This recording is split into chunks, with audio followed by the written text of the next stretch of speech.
Yüzbaşı Özboz, 3. Komando Bölüğü Kosova intikali için görüş ve emirlerinize hazırdır sayın komutanım. Teşekkür ederim. Sağ ol. Merhaba asker. Sağ ol. Nasılsın? Sağ ol. Ben hepinizin başarılı olacağına inanıyorum. Hepinize görevinizde başarılar diliyorum. Sağ ol.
Sağ ol.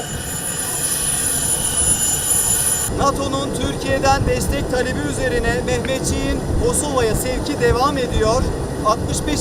Mekanize Piyade Tugay Komutanlığı birlikleri şu anda Çorlu'daki askeri havalimanında.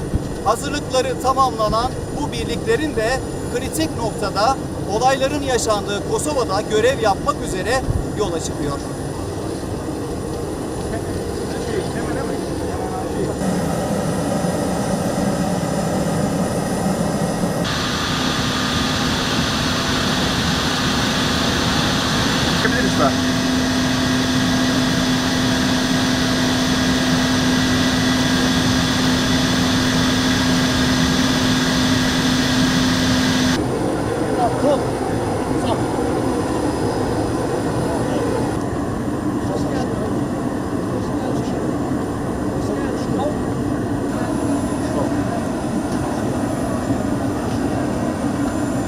Türk askeri görev yapacağı bölgeye, Kosova'ya intikal etti. Buradan da konuşlanacağı noktaya Sultan Murat Kışlası'na geçecek.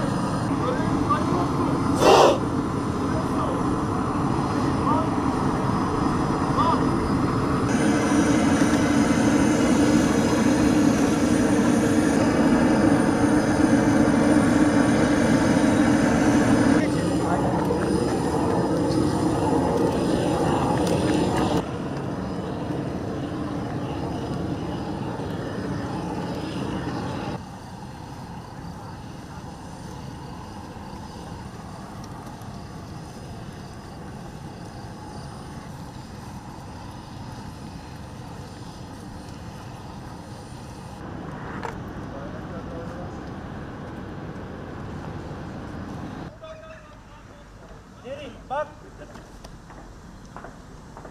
Nereye? Emredersiniz komutanım. Yüzbaşı Özboz, 3. Komando Bölüğü Çorlu Kosova intikalini vukuatsız olarak tamamlamıştır komutanım. Teşekkür ederim. Sağ ol.